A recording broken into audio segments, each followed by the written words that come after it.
Les poissons à la une de l'actualité également, puisque selon l'Organisation des Nations Unies pour l'alimentation et l'agriculture, eh bien jamais la population mondiale n'a consommé autant de poissons qu'aujourd'hui, passant en moyenne de 9,9 kg par personne dans les années 60 à plus de 19 kg par personne par an aujourd'hui. Alors, une grande partie de ce poisson, vous l'avez deviné, est du poisson d'élevage. C'est pour ça que Laurence Beauvillard s'est rendue dans un élevage pilote de poissons. En Corse, un élevage pilote de poissons et non pas le contraire.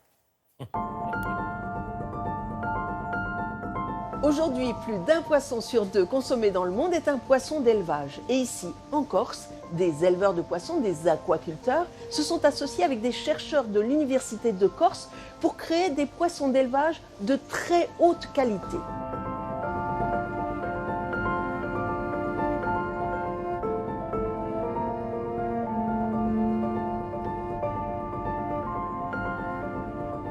Là, par exemple, dans celui-là, il y a quoi? Là, pour le moment, nous avons du loup et de la dorade.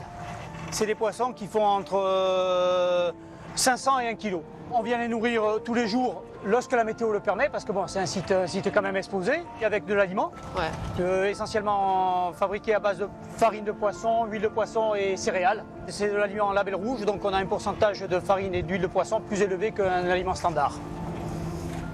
On a à peu près entre 30 et 60 000 poissons par bassin. Nous maîtrisons la production de A à Z. Donc on part de l'écloserie avec des poissons qui vont faire entre 10 et 20 grammes.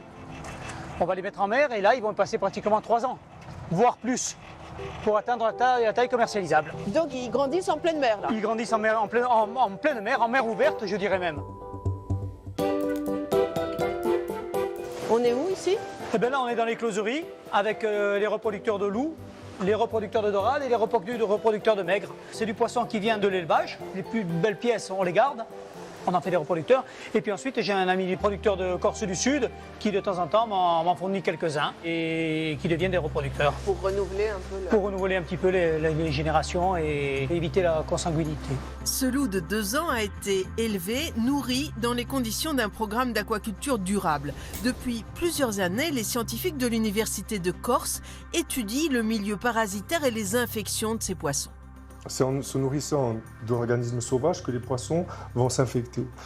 Et le fait que les poissons d'élevage sont dans un milieu, dans une cage, dans un milieu isolé, ils ne vont pas se nourrir de ces organismes, par exemple des mollusques, et donc ne vont pas être infectés par des vers.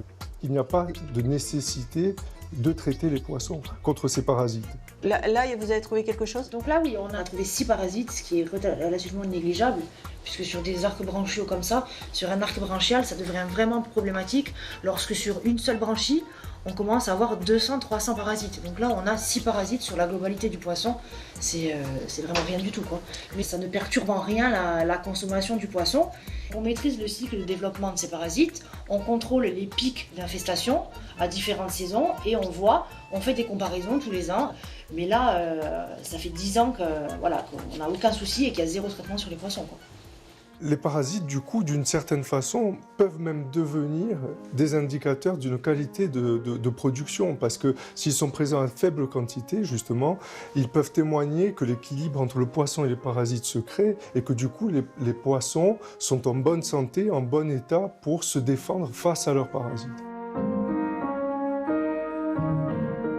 La Corse a le vent en poupe car elle est devenue aujourd'hui la première région productrice de poissons adultes.